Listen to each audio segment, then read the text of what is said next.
I am very creative girl, तो सो मैं ऐसा ही सोचती हूँ, मैं जो चीज़ देखूँ और मैं मेरे माइंड में जो चल रहा है वैसा ही मैं बनाऊँ सर। मतलब मैं भी ऐसी हूँ, मुझे भी कहीं मार्केट में घूमती हूँ, मुझे कभी किसी का डर नहीं है सर। संजय भी उसकी सेविंग रखता था, मैं भी रखता था, मेरी मदर इन लॉ भी रखती थी, पर वो बाजू वाला मतलब सबके पैसे लेके भाग गया। क्योंकि I am a talkative girl और मुझे लोगों को मिलना अच्छा लगता है। तुम जैसे एंटर हुई, तुम्हारी पॉजिटिविटी इतनी अच्छी है कि मैं 2 घंटे भी बात करूँ ना तो कुछ कम होती है। संजय पूछता था कि क्यों मार्केट में कैसी है और घर में कैसी है, तो वो ऐसे बोलता था कि लाइनेस की तरह है। लोग मुझे 6 बजे के बाद कॉल करने से डरते हैं सर। अच्छा, आज भी ऐसा ही है प्रोटोकॉल कि जैसे प्रेस होता है, मतलब प्रेस अपने जेरोक्स छापता रहता है, उसमें कोई जेरोक्स आई भी और नहीं भी आई, तो लाइफ भी ऐसी है। आज एक नाम है, कहीं भी जाती हूँ तो अहमदाबाद में कोई भी पूछता है कि किसको मिलो, तो बोलते हैं कि सोनल शाह को मिलो ऐसे।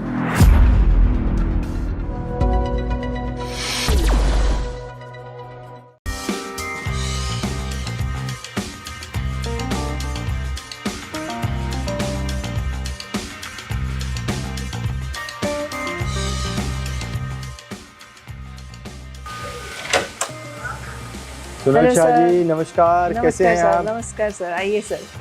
Superb superb.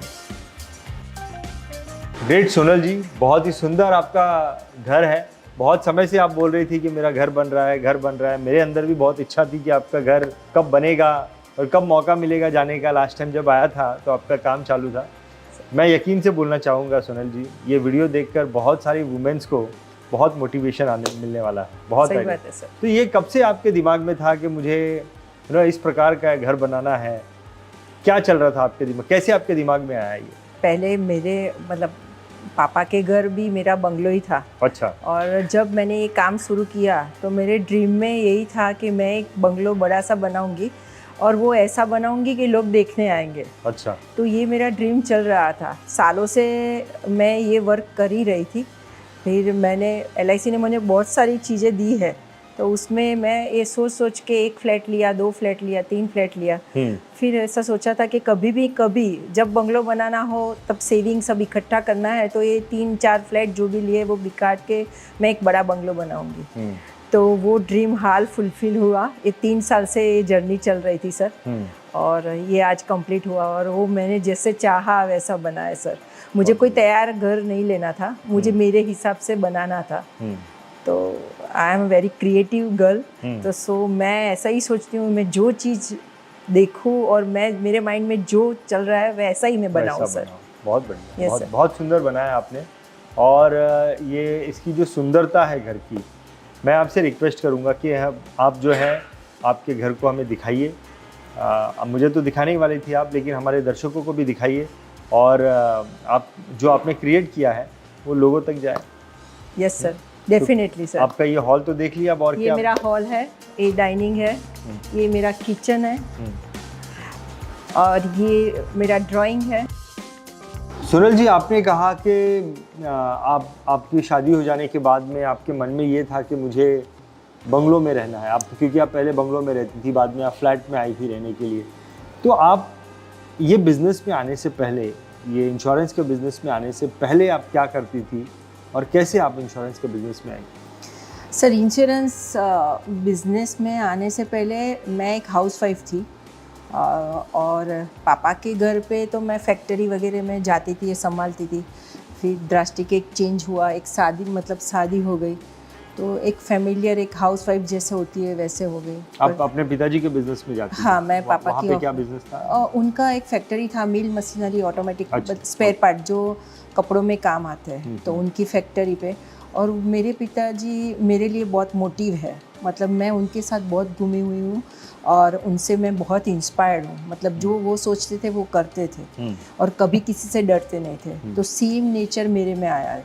मतलब मैं भी ऐसी हूँ, मुझे भी कहीं मार्केट में घूमती हूँ, मुझे कभी किसी का डर नहीं है ऐसा।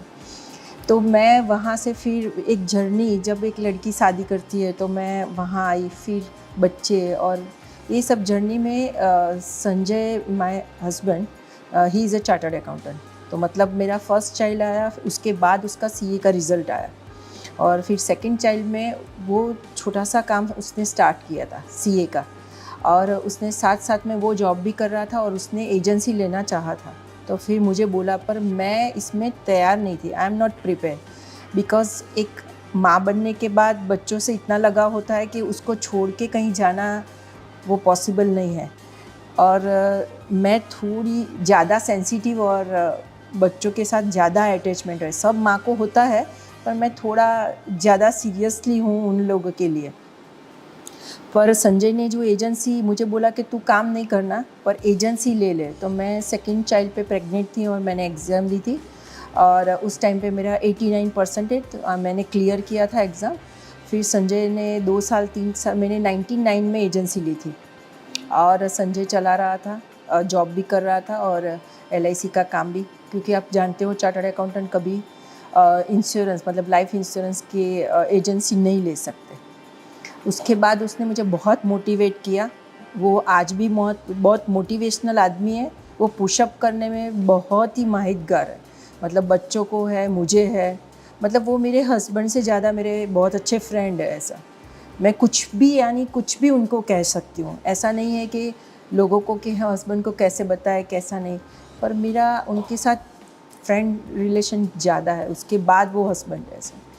तो उन्होंने मुझे बहुत मोटिवेट किया। उसके बाद ऐसा सिचुएशन एक आ गया कि हम लोग पैसे, हमारे एक नेबर है उनके पास पैसे रखते थे, संजय भी उसकी सेविंग रखता था, मैं भी रखता था, मेरी मदर इन लॉ भी रखती थी, पर वो बाजू वाला मतलब सबके पैसे लेके भाग गया। तो वो उस टाइम पे संजय डिप्रेशन में आ गया, और वो 2001 में हुआ था। 2002 से मैंने थोड़ा थोड़ा स्टार्ट किया काम। फिर मैंने 2005 में मेरा फर्स्ट MDRT था। उसके बाद मैंने पीछे मुड़ के नहीं देखा, क्योंकि I am a talkative girl, और मुझे लोगों को मिलना अच्छा लगता है।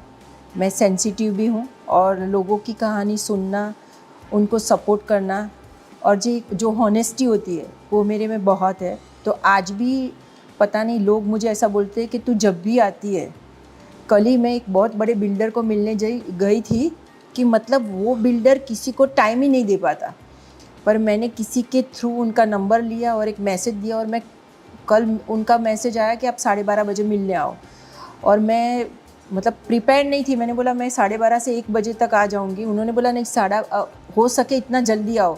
तो मैं टाइम की बहुत प्रॉपर हूँ, मैं 12:25 को उनके यहाँ थी। और उन्होंने मुझे एक ही शब्द बोला है, काम बात की बात है, उन्होंने मुझे एक ही शब्द बोला है कि तुम जैसे एंटर हुई, तुम्हारी पॉजिटिविटी इतनी अच्छी है कि मैं 2 घंटे भी बात करूँ ना तो कुछ कम होती है। मतलब बिज़नेस की बात अलग है, नेचर ही ऐसा है मेरा, और इसकी वजह से मेरा काम भी होता है। तो 2005 से मैंने पीछे मुड़ के नहीं दे। और संजय चार्टर्ड अकाउंटेंट है, तो हम लोग साथ में ही जर्नी, मतलब दोनों साथ में बैठते हैं, साथ में हमारा काम चलता है। और आज 20 साल से मैं इसमें जुड़ी हुई हूँ, और संजय भी मेरे साथ ही जुड़ा हुआ है। बहुत बढ़िया। मैं देख रहा हूँ मैडम आपका लिफ्ट लगा है यहाँ पे आपके Yes, घर sir. के अंदर, आइए जरा वहीं पे चलते हैं। Okay sir.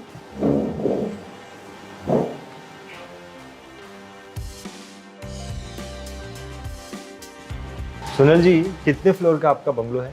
3 फ्लोर्स, मतलब ये फर्स्ट ग्राउंड फ्लोर है, फर्स्ट और सेकेंड, और थर्ड पे मेरा टेरेस है। बहुत बढ़िया। तो टेरेस पे भी लिफ्ट जाती है? सेकेंड तक लिफ्ट जाती है, बाद में सीढ़ी है। बहुत बढ़िया, यस फैंटास्टिक। यस।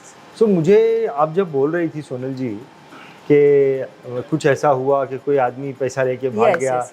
आपके हस्बैंड थोड़े डिप्रेशन में आ गए, और वो चाहते थे कि आप जो है मैं कोई भी काम करूं। बिजनेस करें, आप LIC का बिजनेस करें।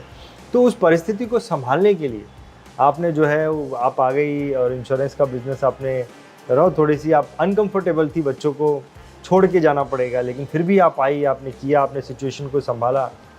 लेकिन बीइंग अ लेडी, बहुत सारी वुमेन्स जो है वो इंश्योरेंस के बिजनेस में है।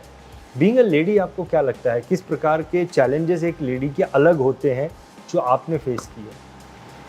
सर छोटे बच्चे हैं तो उन लोगों का ख्याल रखना, फिर मार्केट का में सर्विस ओरिएंटेड बिजनेस है, तो सर्विस भी ऑन द स्पॉट कोई भी क्लाइंट को चाहिए तो वो भी देना, और नया बिजनेस भी करना।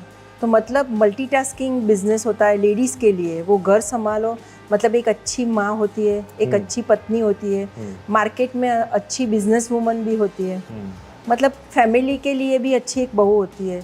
तो ये सब मल्टीटास्किंग करने के लिए लेडीज़ को जो करना पड़ता है वो मैंने किया है सर। आज भी संजय को भी लोग मार्केट में, अभी तो मेरा बिजनेस बहुत अच्छा चल रहा है और अभी लोग मतलब मुझे जान चुके हैं, पर पहले भी लोग ऐसे ही बोलते थे कि आपके घर में ये जो मार्केट में है ऐसी ही घर में है। तो संजय पूछता था कि क्यों, मार्केट में कैसी है और घर में कैसी है, तो वो ऐसे बोलता था कि लाइनेस की तरह है। अगर हम 3:30 बजे उसको बुलाए और हमने अगर 3:30 के बदले 3:45 हो गया तो वो वहाँ से निकल जाती है।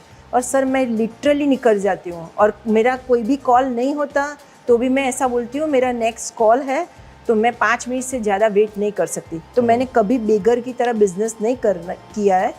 ऐसे बोलते हैं ना कि जो जंगल में एक लाइनेस होती है, इस तरह से मैंने मार्केट में बिजनेस किया है और मुझे कोई भी कुछ भी फेस नहीं करना पड़ा। मतलब जो तकलीफें आती है कोई भी फेस नहीं करनी पड़ी कि प्रॉब्लम कोई मार्केट में क्रिएट हुए, कभी भी नहीं हुए।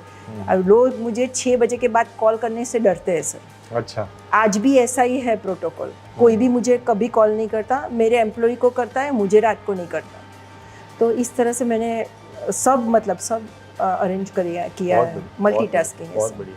तो क्योंकि आप इतनी एनर्जेटिकली काम करती हैं और चीज़ों को सिस्टमेटिकली काम करती हैं, तो मुझे ऐसा लगता है कि आपने बहुत ज़्यादा और हर चीज़ को मैनेज करते हुए आप आगे गई हैं। तो बहुत ज़्यादा तकलीफ़ों को आपने आई होंगी, बट आपको फील नहीं हुआ होगा, ऐसा है?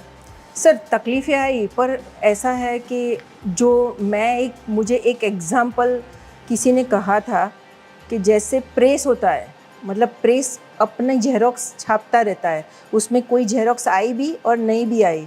तो लाइफ भी ऐसी है, कुछ हुआ और कुछ नहीं भी हुआ, कुछ प्रॉब्लम आए और गए। मैं ऐसे ऑलवेज ईसीजी के ग्राफ को देखती हूँ, अप्स एंड डाउन्स तो आते रहते हैं। अगर उसको डर के बैठे रहे तो आप सक्सेस कभी नहीं होते। ऑलवेज मैं पॉजिटिव रहती हूँ और कभी मुझे नेगेटिव लोग पसंद नहीं है और मैं उनके साथ कभी बैठती नहीं हूँ। तो मैं ऑलवेज पॉजिटिव, कुछ भी अगर ख़राब भी होता है तो मैं ऐसा सोचूँ कुछ अच्छे होने के लिए ही ऐसा हुआ होगा। बहुत बढ़िया। तो सबकी लाइफ में थोड़ा बहुत तो आता ही है, पर 2 मिनट तक तकलीफ़ होती है, फिर बाद में मैं उसको कम करती हूँ। मैं देख रहा हूँ कि आपकी माताजी बैठी हैं। आपकी माताजी हैं, मदर इन लॉ है?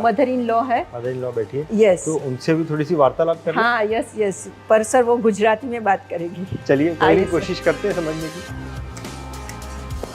नमस्ते माताजी।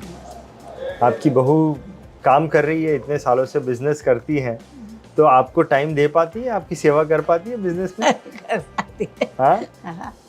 क्या बोलना चाहेंगी आप अपनी बहू के बारे में? वो तो बिजनेस भी करती है, घर का भी करती है। मैं धर्म ध्यान करती हूँ, मंदिर जाती हूँ, ऐसा करती हूँ। वो घर संभालती है, थोड़ा मैं भी संभालती हूँ। वो जाती है तो मेरे को भी थोड़ा संभालना पड़ता है। करेक्ट। बच्चे लोग छोटे थे तो मैं संभालती हूँ, अब तो बड़े हो गए तो कुछ नहीं करना पड़ रहा। करेक्ट। तो आपकी बहू तो ज़्यादा समय बाहर बिजनेस में रहती हैं और बिजनेस में तो बहुत अच्छा नाम कमाया है इन्होंने। हाँ। तो घर में भी उतना अच्छे से सब मैनेज कर लेती हैं? करती है। बहुत बढ़िया, बहुत बहुत धन्यवाद, आपसे बात करके अच्छा लगा। सो सोनल जी, ये जो एरिया है आपका बहुत ही प्यारा एरिया है। आपने इसको कुछ नाम भी दिया है, ऐसा क्या बोलते हैं आप इसको, कौन सा एरिया है ये योगा एरिया है। अच्छा, योगा करती हैं आप यहाँ पे? इसमें योगा करते हैं, जब भी मतलब दिल परेशान होता है तो इधर बैठते हैं ऐसे, बहुत बढ़िया, शांति से। और वास्तु के हिसाब से भी ये सब पानी गिरता है? यस, ये एरिया में पानी गिरना चाहिए, तो ये एरिया वास्तु के हिसाब से ही है। नॉर्थ एरिया है ये? यस, नॉर्थ एरिया है, तो यहाँ से पानी गिरना चाहिए। यस। पानी गिरे मतलब जितना पानी गिर रहा है उतना मनी फ्लो हो रहा है। सोनल जी, आपने जो है नो डाउट अभी आज की तारीख में you are the number 1 lady insurance agent in Gujarat, ऐसा सही है ये? नंबर 1, नंबर 2, क्या नंबर पे आए? सर आपके इतने सारे एजेंट हैं, वो कोई भी बोल देंगे। सर मैं कॉर्पोरेट क्लब में भी, मैं जो कंसिस्टेंसी है, मतलब इधर अहमदाबाद में कोई भी नहीं है इतना कंसिस्टेंट। अभी लोग हैं, पर मेरे जितने साल हुए उतने साल किसी के नहीं हुए हैं ऐसा, जो आए गए ऐसा होता है सर। तो आज एक नाम है, कहीं भी जाती हूँ तो अहमदाबाद में कोई भी पूछता है कि किसको मिलो, तो बोलते हैं कि सोनल शाह को मिलो ऐसा। बहुत बढ़िया। तो बहुत ये अच्छा है सर, जर्नी भी बहुत बड़ी है ना सर। और आपने कई सारी पॉलिसीज इतने सालों में डाली होगी। Yes sir. कौन से साल में आपकी एंट्री हुई आपने बताया? 2005 में, वैसे 2002 से स्टार्ट किया है, हाँ।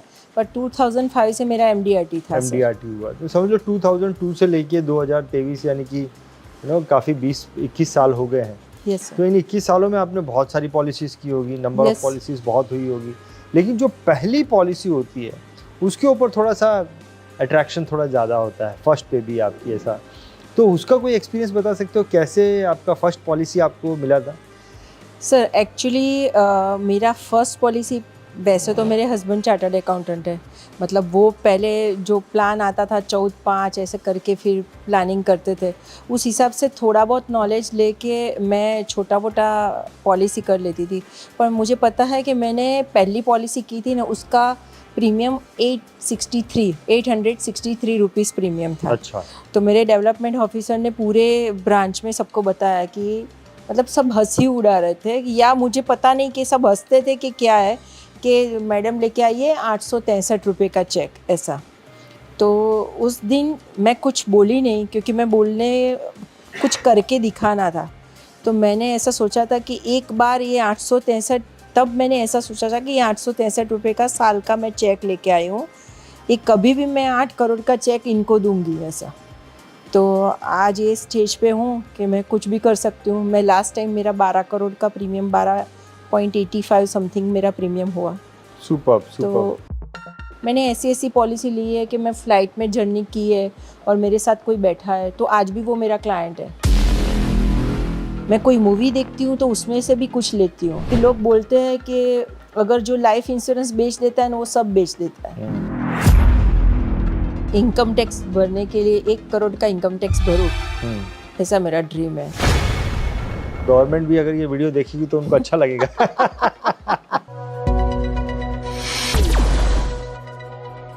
पहला कौन सा प्रीमियम आपने डाला जिस पे आपको बहुत प्राउड फील हुआ और कैसे आया वो बताइए? सर सबसे पहला मुझे प्राउड ऐसा फील किया, मुझे एक चेक देखना था 1 करोड़ रुपीज़ का।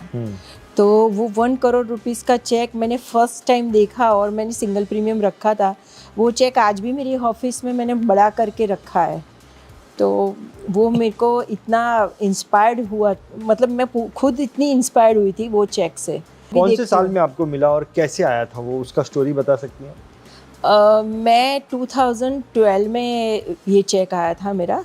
और ये स्टोरी ऐसी है कि सर हमारे कज़िन मामा जी, मतलब संजय के मामा हैं, बहुत बड़े हैं, और मतलब हम उन लोगों के घर कभी गए नहीं। वहाँ नीचे मतलब JVPD में रहते हैं रादर। तो वहाँ नीचे जाते थे, वहाँ सूप मिलता था, वॉकिंग करने जाते थे। तो संजय कितनी बार बोलता था कि ये अपने बड़े मामा है, मतलब पर इनके घर जाना पॉसिबल नहीं है क्योंकि उनका बहुत बड़ा JVPD में 8 फ्लोर का बंगलो, यानी मतलब इसकी कीमत कुछ भी नहीं है इसे। तो मैंने नंबर बहुत सारे लोगों से मांगा, पर मतलब फैमिली में, पर किसी ने दिया नहीं, कि उनके यहाँ जाना मतलब नहीं है सर। तो सर मैं उसको चैलेंज समझा था कि अच्छा।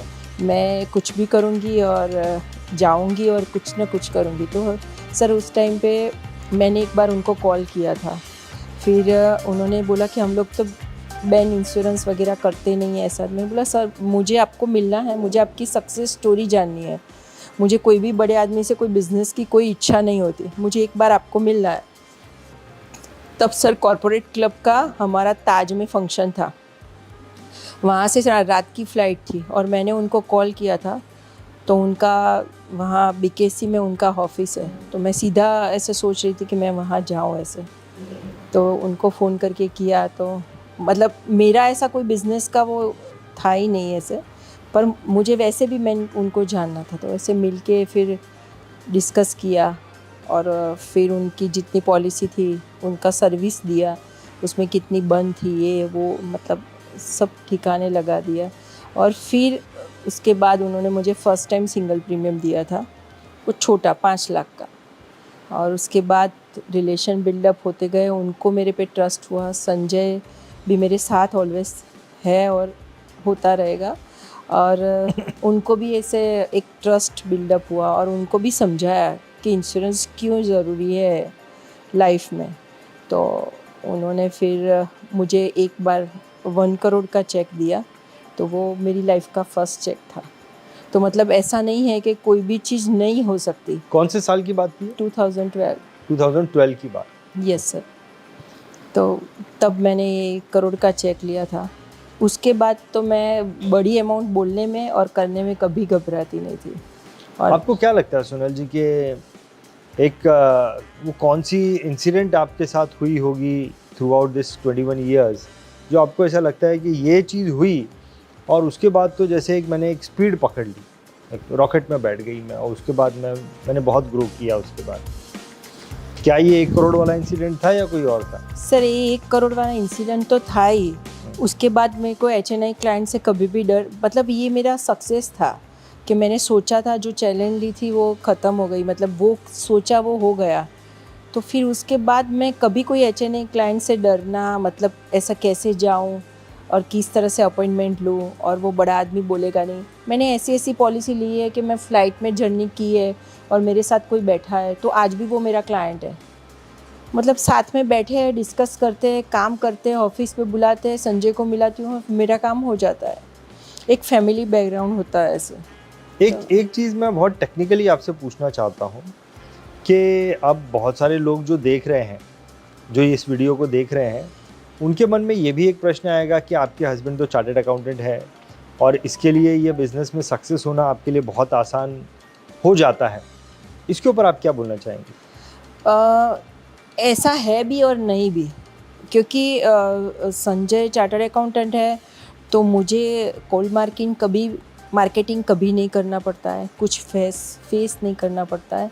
वो खाली कोई भी क्लाइंट्स आता है तो वो कभी कोई क्लाइंट को ऐसा नहीं बोलता कि मेरी वाइफ इंश्योरेंस एजेंट है तो आप उससे इंश्योरेंस लो। वो खाली मुझे नंबर देता है, फिर उसको पता है कि नंबर देने के बाद वो कर लेगी। तो मतलब क्लाइंट ढूंढने नहीं जाना पड़ता है। पर वो बात भी इतनी सही है कि क्लाइंट मिलने के बाद रेफरेंस इतने मिलते हैं मेरे को, वो रेफरेंस उसको भी काम आते हैं। तो मतलब हमारा दोनों का बिजनेस वाइसा वर्सा रहता है। तो जो क्लाइंट उसने दिए हैं उसके बाद सपोज़ मुझे 10 क्लाइंट मिले तो वो 10 क्लाइंट उसके भी होते हैं। तो हमारी दोनों की जोड़ी के अलावा मतलब ये शायद ये सब पॉसिबल नहीं होता होगा, ऐसा लग रहा है मेरे को। बहुत बढ़िया, बहुत और बढ़िया। ऐसा ही है शायद। तो मैं इसको क्या समझूँ कि आपके हस्बैंड आपको सपोर्ट करते हैं या आप अपने हस्बैंड को उनके बिजनेस में सर support हम करते दोनों हैं? एक दूसरे को सपोर्ट करते हैं। हम दोनों एक दूसरे को सपोर्ट करते हैं सर। बहुत बढ़िया, बहुत बढ़िया। तो आप की एक्चुअल स्ट्रैटेजी क्या होती है? कैसे आप लोगों के पास जब जाती हैं तो वो आपके कस्टमर बन जाते हैं? क्या स्ट्रैटेजी होती है आपकी? कितना दूरदृष्टि तक आप सोचती हैं? क्या इमीडिएटली उनको कन्विंस करती हैं या आपके कुछ स्टेप्स होते हैं उनको कस्टमर तक, एंड स्टेप तक जाने के? सर अभी मैं एक एग्जांपल की बात करूँ तो मैं एक सोशलाइजेशन में जुड़ी हुई हूँ और वहाँ बहुत बड़ी हस्ती है जिसके पास हेलीकॉप्टर है, मतलब वो अहमदाबाद में रहता है। तो मैं सोशलाइजेशन में मतलब कहीं ना कहीं कोई फंक्शन में ऐसे मिली हूँ और बातचीत हुई थी। और मैंने मतलब मैं वही स्टेप, कभी भी बिज़नेस मांगने के लिए, डिमांड करने के लिए कभी नहीं जाती। मैं वहाँ ऐसे ही गई थी उनके पास। मैं कभी भी किसी के पास जाती हूँ तो उनकी वो सक्सेस कैसे है, उनकी लाइफ जर्नी जानने के लिए, एक रिलेशन बिल्डअप करने के लिए मैं जाती हूँ। और मेरा वो उनका बर्थडे विश की, उनका फैमिली बैकग्राउंड, उनकी सर्विस, मतलब जो भी पॉलिसियाँ होती है वो निकाल के उनको एक रिपोर्ट दे देती हूँ एक कागज़ पे। और फिर धीरे धीरे रिलेशन इतने बिल्डअप होते हैं तो ऑटोमेटिक बिजनेस आ जाता है सर। तो ऑटोमेटिक आ जाता है, मतलब ऑटोमेटिक ही आ जाता है या फिर आपने, मतलब आपको ऐसा लगता है कि कुछ स्टेप्स होते हैं? स्टेप्स में मैं वही बोल रही हूँ, एक रिलेशन बिल्डअप करो। उनकी जितनी पॉलिसियाँ है कि अगर वो नहीं देता डेटा तो वो डेटा हम कहीं LIC से निकाल सकते हैं, बर्थ डेट सबकी ले लेते हैं, उनके सबके फैमिली को विश करना चालू होता है और उनके द्वारा वो एक वन टाइम, मतलब जो भी है उसका मतलब जितनी प्रपोजल है, उनकी जितनी पॉलिसी है, उनको वन टाइम सॉल्यूशन दे देते हैं कि भाई इस तरह से तुम्हारा प्लानिंग होना चाहिए। ये वो सब स्ट्रेटेजी बना के फिर उनके पास मिलने जाती हूँ कि आपको करना है नहीं करना है वो अदर मैटर है। मेरा जितना नॉलेज है मैंने आपको एक पेपर पे दे दिया। अभी फिर वो तुरंत ही बोलते हैं कि हाँ सोचते हैं, सोचना है। मतलब इस हिसाब से जब भी ऐसा सोचते हैं, सोचना है, तो कहीं ना कहीं 1 साल नहीं, 2 साल नहीं, कहीं ना कहीं वो क्लाइंट फिर मेरे पास आता ही आता है। और एक मतलब माइंड में कॉन्फिडेंस है कि ये कहीं जाने वाला नहीं है। अगर मैं एक बार मिली हूँ और उनका मैंने जो ऑनेस्ट ओके जो भी निकाला है और 1 पेज पे जो सॉल्यूशन दिया है, तो ये काम होना ही होना है। और शायद पॉजिटिविटी मुझे खींच के वहाँ ले जाती है और पॉजिटिविटी से मेरा काम होता है सर। बहुत बढ़िया। सो सोनल जी, आज की तारीख में इंफ्रास्ट्रक्चर वाइज अगर मैं पूछूं आपसे कि as a entrepreneur, as a business lady, आपने किस प्रकार का इंफ्रास्ट्रक्चर क्रिएट किया है अपने बिजनेस को आगे लेके जाने के लिए? सर बिज़नेस को आगे ले जाने के लिए मेरे पास एक कॉरपोरेट ऑफिस है। मेरे मतलब एम्प्लॉय भी इतने 5 से 7 एम्प्लॉय है मेरे पास। और मेरी और संजय की सेम ऑफिस है। तो मेरी ऑफिस में चार्टर्ड अकाउंटेंट भी है, कंपनी सेक्रेटरी भी है। मतलब पूरा स्टाफ हम दोनों, मतलब ऐसा नहीं है कि आधा स्टाफ मेरा है आधा स्टाफ उनका है। पूरा मतलब फैमिली मेम्बर की तरह 15 लोग हैं और हम लोग संभालते हैं और सब काम करते हैं। और आगे स्ट्रेटेजी ऐसी है कि ये काम बढ़ता ही जाए। पर साथ साथ में मैंने आपको अभी बोला कि अभी मेरा ऐसा है कि कोई टीओटी होना, कि 10 टीओटी होना, कि 12 टीओटी होना, इतना इनकम करना, अभी वो तो करना ही है। और साथ साथ में मैंने बोला कि मैं कभी भी कोई भी इवेंट में जाती हूँ तो कितनी सारी लेडीज़ होती है कि जिसको मेरे जैसा बनना है। तो मेरा लास्ट 6 महीने से मेरे माइंड में ये घूम रहा है कि मैं क्यों मेरे बारे में ही सोचूं। मुझे जितना देना था भगवान ने दे दिया और आगे भी देगा, पर मेरी तरह किसी को बनना है और मैं कुछ दूंगी। मुझे भी कहीं से कुछ मिला तब मैं ऐसी बनी हूँ। तो मैं किसी को देना चाहती हूँ कि वो मैं दूँ तो मेरे जैसी 100 लेडी अहमदाबाद में या गुजरात में सक्सेस हो जाए और उनकी छोटी छोटी जो ख्वाहिश होती है वो कंप्लीट हो जाए सर। ये मेरा गोल है। और मैं कितने अभी भी हमारा डिस्कस किया तो मुझे 6 महीने से ऐसा चल रहा है कि मैं उन लोगों के लिए कुछ करूँ ऐसा। मेरे मन में एक प्रश्न आता है सोनल जी कि सोनल शाह जो एक पर्सनालिटी है, उसमें जो हुनर है, उसमें जो टैलेंट है, वो कैसे आया? क्या आप कुछ आपके कोई गुरु हैं, कोई ट्रेनर्स हैं, कुछ पढ़ती हैं, कुछ एक्टिविटी करती हैं? कैसे ये अपने आप को अपडेटेड भी आप कैसे रखती हैं, सब चीज़ें सर बताएं। ओनली भगवान। मुझे पॉजिटिविटी और भगवान पे बहुत भरोसा है। मैं कोई ट्रेनिंग नहीं लेती। अच्छा। मेरा कोई ट्रेनर नहीं है। मेरा हस्बैंड मेरा बहुत अच्छा फ्रेंड है। मेरे बच्चे मेरे लिए बहुत पॉजिटिविटी है। मैंने आपको मदर इन लॉ को भी बताया।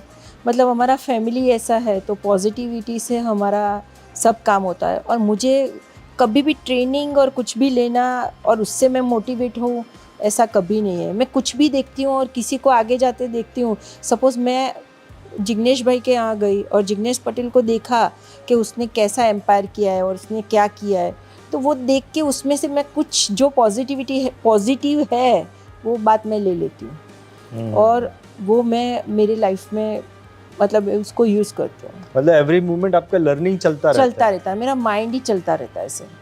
मैं कोई मूवी देखती हूँ तो उसमें से भी कुछ लेती हूँ। तो मैं अच्छी अच्छी चीज़ें लेके और उसको इम्प्लीमेंट करना चालू करती हूँ।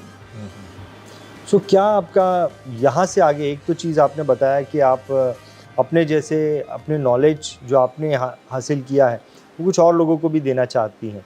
इसके अलावा ग्रोथ पॉइंट ऑफ व्यू आपका क्या विजन है, क्या मिशन है, उसके बारे में थोड़ी सी जानकारी दीजिए। इनकम टैक्स भरने के लिए 1 करोड़ का इनकम टैक्स भरूँ, ऐसा मेरा ड्रीम है। कब तक?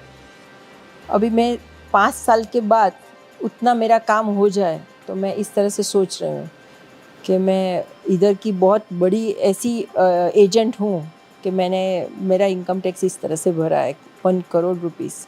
मतलब ये मेरा ड्रीम है। बहुत बढ़िया, बहुत बढ़िया। कई सारे इंश्योरेंस एडवाइज़र मेल भी अगर कंसिडर करूँ तो उनकी डिज़ायर है कि मैं 1 करोड़ रुपए इनकम जनरेट करूँ, एंड आपकी डिज़ायर है कि मैं 1 करोड़ का इनकम टैक्स भरूँ। Yes sir. बहुत बढ़िया। तो गवर्नमेंट भी अगर ये वीडियो देखेगी तो उनको अच्छा लगेगा। उनको और एक करोड़ का इनकम टैक्स आने वाला है। बहुत बढ़िया, बहुत बढ़िया। सो सोनल जी, एक प्रश्न आपसे और पूछना चाहूँगा। आपके किसी कस्टमर का आप कोई एक्सपीरियंस हमारे साथ में शेयर कर सकती हैं जो आपको ऐसा लगता है कि ये कस्टमर को मैंने इसका फाइनेंशियल प्लानिंग किया, इंश्योरेंस प्लानिंग किया और उसको बहुत ज़्यादा इसका फ़ायदा हुआ है, मैक्सिमम फ़ायदा हुआ है।